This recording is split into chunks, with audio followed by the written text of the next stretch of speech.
Then the next topic is path length. Path length is also called distance.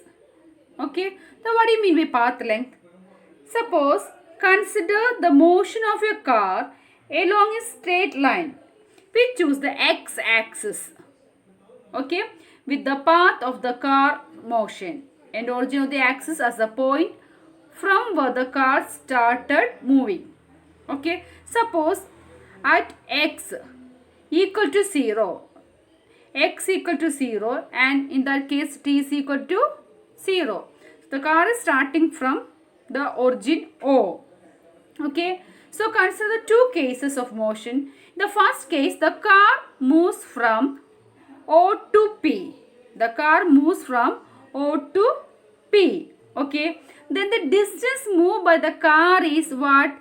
OP. So in that case, the distance moved by the car is OP, which is equal to what? Positive 360. Positive 360 meter. Positive 360 meter. So in that case, the path length is positive 360. That means 360 meter. Okay. So this distance is, we call it as path length traversed by the car. Okay. In the second case, the car moves from O to P and then moves back from P to Q. Okay. So in that case, the path length is 360. 360 plus what? The distance from P to Q. So what's the distance from P to Q? So here P is 360 and Q is 240. So what's the distance? Its distance is 120. So you have to add 360 plus 120. So the path length is what? The path length is 480 meter. That is positive 480 meter. Okay. Then tell me, how can we define path length or distance? The length of the actual path traveled by a particle within initial and final positions of a particle in a given interval of time is called distance covered by the particle. Okay. Then there are some more points about distance or path length.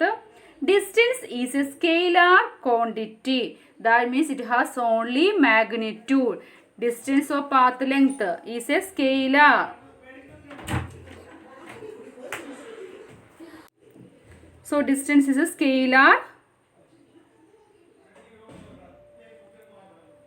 scalar quantity. Okay.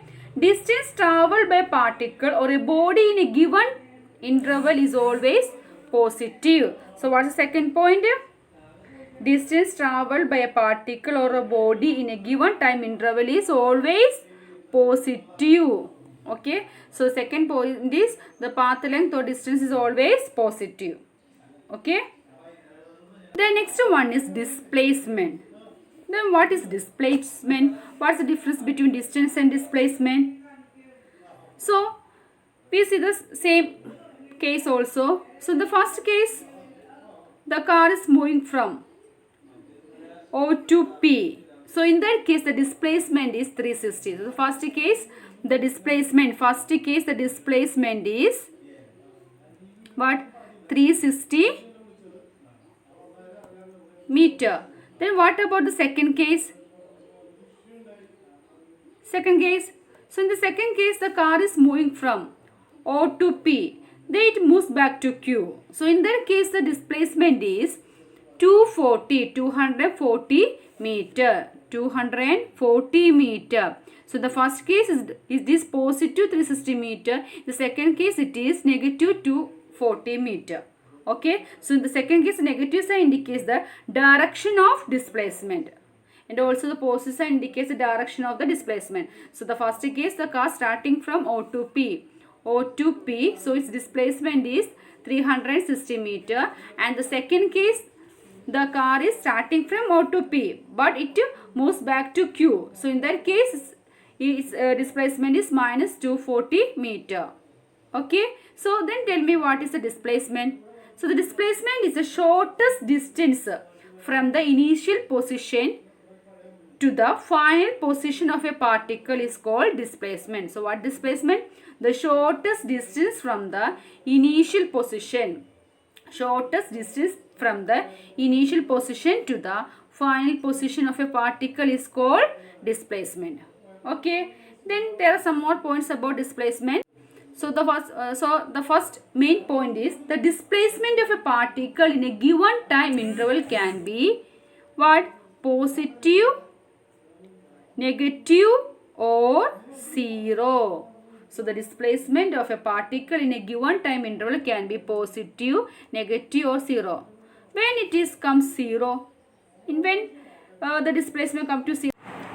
So the same example, the car is starting from O, goes to P and then return to O.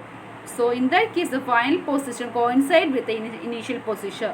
In that case the displacement is zero but total path length or distance is not zero. So what's the value of path length? In that case the path length is 360 plus 360, that is 720 meter. Okay. Term about path length or distance. Path length or distance and displacement. Distance is a scalar quantity. Distance is a scalar quantity. Then what do you mean by scalar quantity? Scalar quantity means it has only magnitude. It has only magnitude, no direction. No direction. We call it as what? Scalar quantity. Okay. Then tell me what is which quantity is a displacement? Displacement is a vector quantity. That means it has both what? Direction and what? Magnitude. So we call it as which quantity? Vector quantity.